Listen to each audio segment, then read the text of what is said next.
වර්ෂ 2006 ඇමරිකාවේ වොෂින්ටන් විද්‍යාල භූමිය ඇතුලේ එකපාරටම අමුතු දෙයක් සිද්ධ වෙන්න පටන් ගත්තා. බැලූ බැල්මට ගුහා මානවයෙකුගේ එහෙමත් නැත්නම් ආදිකාලීන මිනිස්සෙකුගේ රබර් වෙස් මුහුණක් පැලදගත්තු පර්යේක්ෂකයෙක් කැම්පස් එක ඇතුලේ ඇවිදගෙන යනවා. ඔහු මෙහෙම ඇවිදගෙන යද්දී එකපාරටම අහසින් පාත්තුණු කපුටන් රංචුව මේ පර්යේක්ෂකයාට ඉතාමත් දරුණු විදියට පහර දෙන්න පටන් ගන්නවා. මේ විශ්වවිද්‍යාල භූමිය ඇතුලේ තවත් දහස් ගාණක් සිසුන් එහා මෙහා ඇවිදගෙන ගියත් වෙන කිසිම කෙනෙක්ට මේ කපුටෝ පහර දුන්නේ නැහැ. උන් හරියටම අර වෙස් මුහුණ දාගත්ත කෙනා විතරක්ම ඉලක්ක කළා. මේක හම්බයක් නෙවෙයි. මේක වසර ගණනාවක් තිස්සේ සැලසුම් කරපු පරිගැනීමක්. අපි සාමාන්‍යයෙන් කෙනෙක්ට මෝඩය කියන්න ඕනුනාම කුරුළු මොලයක් තියෙන්න ඕනි කියලා අපහාස කරනවා. හැබැයි මේ ලෝකින්න බුද්ධිමත්ම සත්තුන්ගේ ලයිස්තුව ගත්තොත් චිම්පන්සීන් ඩොල්ෆින්ලා වගේම අපේ වටපිටාවේ නිතරම දකින කපුටන් ඉන්නේ ගොඩක් ඉහළින්. ඇත්තටම කපුටා කියන්නේ අපි හිතනවාටත් වඩා ගොඩක් වෙනස් අතිශය බුද්ධිමත් ජීවියෙක්. අද මේ වීඩියෝ එකෙන් අපි කතා කරන්න යන්නේ අවුරුදු 7ක කුඩා දරුවෙකුගේ මොලයකට සමාන බුද්ධියක් තියෙනවා කියලා නවීන විද්‍යාවෙන් තහවුරු කරපු ඔබ පුදුමයට පත් කරන කපුටන්ගේ සැබෑම ලෝකය ගැනයි.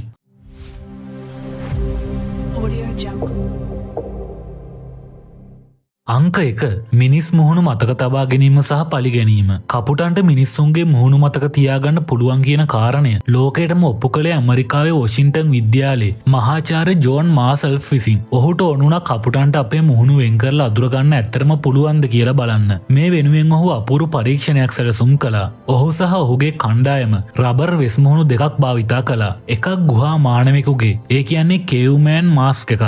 අනිත් එක ඇමරිකාවේ හිටපු උපජනාධිපති ඩික් ගේ මුහුණක්. පර්යේක්ෂකයන් අර කේව්මෑන් මාස් එක දාගෙන ගිහින් කැම්පස් එකේ හිටපු කපුටන්ව දැලකට අල්ලගත්තා. ඊට පස්සේ කපුටන්ගේ කකුල් වල පොඩි වර්ණවත් මුදු වගයක් දාලා කිසිම රිදවීමක් නොකර නිදහස් කරලා යවුවා. මේක කපුටන්ට ටිකක් බියකරු අත්දැකීමක් වුණා. ඊළඟට අර ඩික්චනීගේ මුහුණ දාගත්ත කෙනා ගිහින් කපුටන්ට කෑම දැම්මා. හැබැයි කිසිම කරදරයක් කළේ නැහැ. ඊළඟ දවසේ ඉඳන් අර කේව්මෑන් මාස් එක දාගත්තු කෙනා කැම්පස් එකේ ඇවිදිනකොට අර මුදු දාපු කපුටන් විතරක් නෙවෙයි, එතන හිටපු අනිත් හැම කපුටෙක්ම එකතු වෙලා අර පුද්ගලයාට කෑ ගහන්න පහර දෙන්න පටන් ගත්තා. හැබැයි ඩික්චනීගේ මුහුණු දාගෙන ගිය අයට කපුටන් කිසිම ප්‍රතිචාරයක් දැක්කුවේ නැහැ. මේකෙන් ඔප්පු වුණා කපුටන්ට ෆේෂල් රෙකොග්නිෂන් එහෙමත් නැත්නම් මුහුණු හඳුනා ගැනීමේ හැකියාව ඉතාම ඉහළ මට්ටමක තියෙනවා කියලා. කතාව එතනින් ඉවර නැහැ. මෑතකදී කරපු පර්යේක්ෂණ වාර්තාවලට අනුව මේ සිදුවීම වෙලා අවුරුදු 15කට වඩා ගත වුණාට පස්සේ මුලින්ම දැලට අහුවෙච්ච කපුටන් ගොඩක් අය ජීවතුන් අතර හිටියෙත් නැහැ. හැබැයි අවුරුදු 17ක් විතර යනකම්ම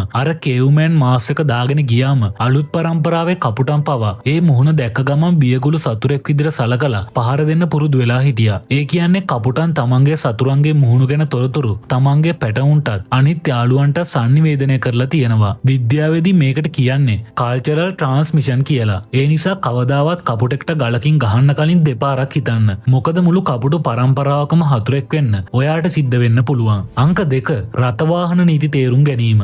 මිනිස්සුන්ගේ පරිසරය ඇතුලේ ජීවත් වෙන කපුටන් පුදුම විදියට හැඩගැහිලා ඉන්නවා. ජපානයේ සෙන්ඩායි කියන නගරේ ඉන්න කපුටන් මේ ලෝකෙන්න ස්මාර්ට්ම කපුටන් කිව්වොත් නිවැරදි. මේ කපුටන්ට කන්න වෝල්නට්ස් එහෙමත් නැත්නම් කටු කජු වගේ තද කටුවක් තියෙන ඇට වර්ගයක් ලැබෙනවා. හැබැයි මේවා හොටෙන් ගහලා කඩන්න බැරි තරම් හයියයි. ගලක් උඩට අතෑරියත් ලේසියෙන් කැඩෙන්නේ නැහැ. මේ කපුටන් මේකට අපූර්ව විසඳුමක් හොයාගත්තා. ඔවුන් කරන්නේ මේ කටු කජු ටික හොටෙන් අරගෙන ගිහින් මහපාරේ වාහන යන වෙලාවට පාර මැදට අතරින එක.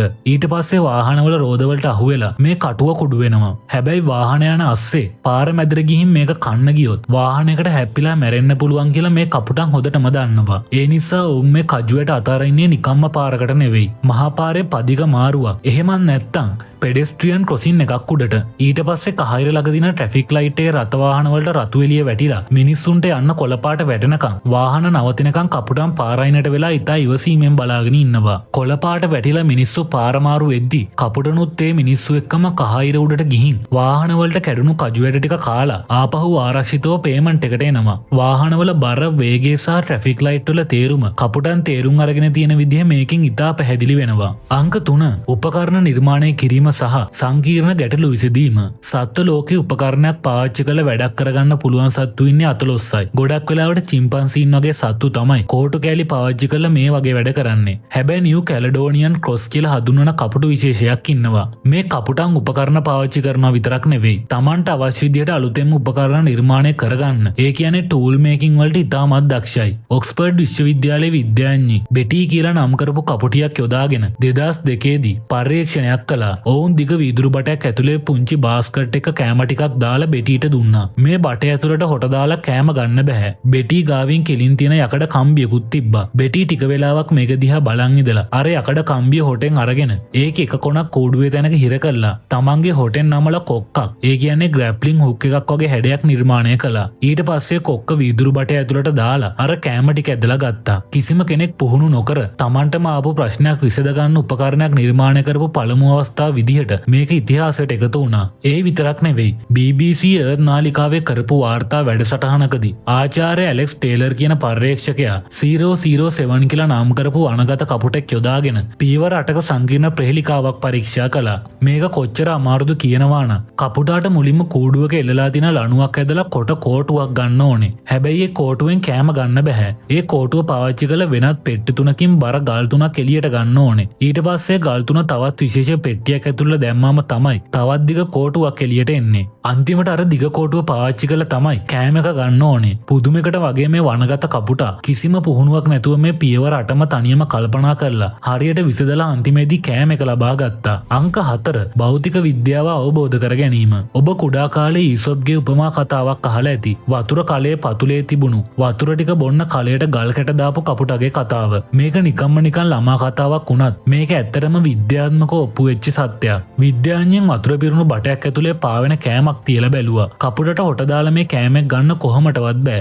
පර්යේෂකයන් කපුටවටින් බරින් වැඩි යකඩ කෑලි සහ ගල් කැට කිහිපයක්ම තිබ්බා. ඒ වගේම වතුරේ පාවෙන සැහැල්ලු ප්ලාස්ටික් කෑලි කිහිපයකුත් තිබ්බා. කපුටන් කිසිම පැකිලීමක් නැතුව අර පාවෙන ප්ලාස්ටික් කෑලි දිහා බලන්නේවත් නැතුව හරියටම අර බරින් වැඩි යකඩ කෑලි සහ ගල් කැට විතරක් අරගෙන වතුරට දැම්මා. උන්ට තේරුණා පාවෙන දේවල් දැම්මට වතුර මට්ටම ඉහළ යන්නේ නැහැ කියලා. මේ ක්‍රියාවලියට විද්‍යාවේදී කියන්නේ වෝටර් ඩිස්ප්ලේස්මන්ට් කියලා. සාමාන්‍යයෙන් ආකිමිඩිස්ගේ මේ මූලධර්මයේ තේරුම් ගන්න අවුරුදු 5-6ක කුඩා දරුවෙකුටත් යම් කාලයක් යනවා. ඒත් කපුටන් තමන්ගේ සහජීවයෙන් එක තප්පර ගානකින් තේරුම් ගන්න තරම් බුද්ධිමත්. තවත් පරීක්ෂණයකදී වතුර තියෙන බටයක් සහ වැලි තියෙන බටයක් තිබ්බහම උන් හරියටම වතුර තියෙන බටේට විතරක් ගල් කැට දැම්මා. වැලි වලට ගල් දැම්මට කෑම එක උඩට එන්නේ නැහැ කියන එකත් උන් ඉතා හොඳින් දැනගෙන හිටියා. අංක 5 ගණිතමය සංකල්ප සහ බිඳුව තේරුම් ගැනීම. සත්තුන්ට ගණන් කරන්න පුළුවන්ද? ගොඩක් සත්තුන්ට 1 2 3 වගේ ප්‍රමාණාත්මක දේවල් තේරුම් ගන්න පුළුවන්. හැබැයි කිසිවක් නැත. එහෙමත් නැත්නම් බිඳුව කියන සංකල්පය තේරුම් ගන්න පුළුවන් සත්තු ඉන්නේ ඉතාමත් කලාතුරකින්.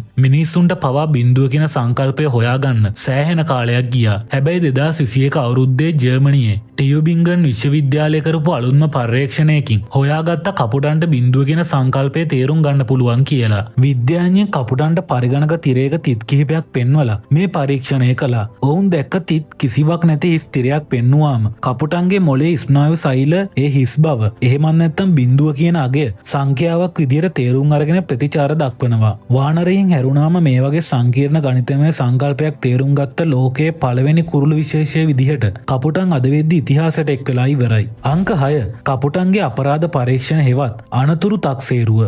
පාරේ කොහේ හරි කපුටෙක් මැරලා වැටලා හිටියොත් ඒ අවට ඉන්න 100 ගාණක් කපුටන් ඇවිත් ලොකු ഘോഷාවක් කරන ඔබ ඕන තරම් දැකලා ඇති. ගොඩක් අය හිතන්නේ මේ කපුටන් තමන්ගේ යාළුවා වෙනුවෙන් දුක් වෙනවා. එහෙමත් නැත්නම් අවමංගලයක් කරනවා කියලයි. මේ සිද්ධියට විද්‍යාවේදී කියන්නේ කොවිඩ් තැනටොලොජි කියලා. හැබැයි සත්ත්ව විද්‍යාඥයන් පෙන්වා දෙන විදිහට ඔවුන් එතනට එකතු වෙන්නේ දුක් වෙන්න නෙවෙයි. පරීක්ෂණයක් කරන්න.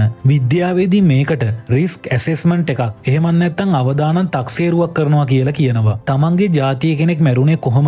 ඌව මැරුවේ කවුද? බල්ලෙක්ද බලලෙක්ද නැත්නම් මිනිස්සෙක්ද? මේ පරිසරයේ තියෙන අලුත් අනතුර මොකක්ද කියන දේවල් තේරුම් ගන්න තමයි ඔවුන් මෙහෙම රංචු ගහන්නේ. මේ තොරතුරු සියලු දෙනාම එකතු වෙලා අධ්‍යයනය කරනවා. මේ සිදුවීමෙන් පස්සේ ඔවුන් අර මරණය සිදුවෙන ස්ථානය දවස් ගණනාවකට මගහරින්න පුරුදු වෙනවා. ඒ විතරක් නෙවෙයි. අර මරණයට වගකිව යුතු පුද්ගලයා හරි සතා හරි දැක්කොත් මුළු රංචුවම එකතු වෙලා ඌට පහර දෙනවා. කපුටන්ගේ මේ සමාජ ජාලය කොච්චර පෙබලද කියනවා නම් එක කපුටෙක් අනතුරක් දැක්කම වෙනස්ම විදිහේ ශබ්ද රටාවකින් අනිත් අයට ඒ ගැන අනතුරු අගවන්න උන්ට පුළුවන්. උන්ගේ මේ ශබ්ද රටාවන් ඇතුලේ ඊටාම දියුණු ප්‍රාදේශීය භාෂාවන් පවා හැංගිලා තියෙනවා. අංක 7 කෘතගුණ සැලකීම සහ තෑගිදීම. කපුටන් කියන්නේ පලිගන්න විතරක් නෙවෙයි. Tamanට ආදරය කරන අයට කෘතගුණ සලකන්නත් තොදින්ම දන්න සත්ත්ව කොට්ටාසයක්. ඇමරිකාවේ සියටල් නුවර ජීවත් වුණ ගැබී මෑන් කියන කුඩා දැරියගේ කතාව මේකට තියෙන හොඳම උදාහරණයක්. ඇය කුඩා කාලේ ඉඳන් තමන්ගේ ගෙවත්තරන කපුටන්ට කෑම දාන්න පුරුදු වෙලා හිටියා. රටකජු සහ කුරුළු කෑම දීම ඇගේ දිනචර්යාවක් වුණා. ටික කාලයක් යද්දි මේ කපුටන් ගැබීට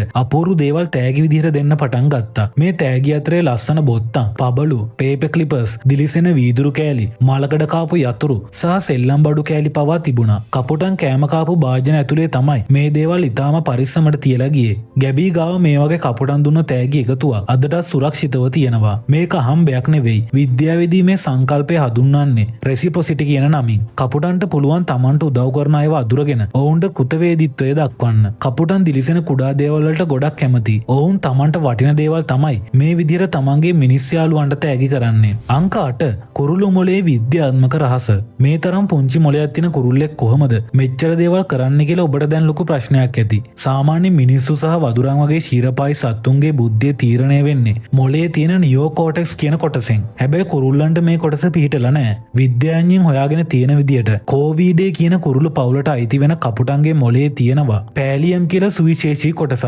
මේ කුඩා මොලේ ඇතුලේ තියෙන ස්නායු සෛල එහෙමත් නැත්නම් නියුරෝන්ස් අතිශයින්ම ඝනත්වයකින් යුක්තව තමයි පිහිටලා තියෙන්නේ. ඒ කියන්නේ වදුරෙකුගේ ලොකු මොලේ තියෙනවාට වඩා ඊටාම කිට්ටුවෙන් විශාල නියුරෝන ප්‍රමාණයක් කපුටෙකුගේ මේ කුඩා මොලේ ඇතුලේ පැක් වෙලා තියෙනවා. මේ නිසා ඔවුන්ට තොරතුරු සැකසීම, ප්‍රශ්න විසඳීම සහ මතකය ගබඩා කර ගැනීම මිනිස්සුන්ට වගේ ඊටාම වේගෙන් කරන්න පුළුවන් වෙලා තියෙනවා. සිරුරේ ප්‍රමාණයට සාපේක්ෂව මොලේ විශාලත්වය බැලුවොත් ඒක වානරයෙකුගේ මොලේ අනුපාතයට සම්පූර්ණයෙන්ම සමානයි. අපි බොහෝ වෙලාවට කපුටා කියන්නේ අප්‍රසන්න සතෙක් විදිහටයි දකින්නේ. ඔවුන්ගේ කළු පාට, කටහඬ සහ කුණු අවුස්සන පුරුද්ද නිසා සමාජය ඔවුන්ව කොන් කරලා තියෙන්නේ. හැබැයි මේ කතා කරපු කරුණු වලින් ඔබට තේරෙන්නේ නැති මේ දකින සාමාන්‍ය කපුටා කියන්නේ කොච්චර සුවිශේෂී බුද්ධිමත් සතෙක්ද කියලා. ඉතින් ඊට පස්සේ පාරදී හරි ඔබේ ගෙවත්තේදී හරි කපුටෙක් දැක්කොත් උට ගල් ගහන්න හරි එලවන්න හරි යන්න එපා. ඌ නිකන් කුරුල්ලෙක් නෙවෙයි. ඔබේ මුහුණ හරියට මතක තියාගන්න පුළුවන්, ප්‍රශ්න විසඳන්න පුළුවන් වගේම අනාගතේ සැලසුම් කරන්න පුළුවන් ඊටාම බුද්ධිමත් ජීවියෙක් කියලා මතක තියාගන්න.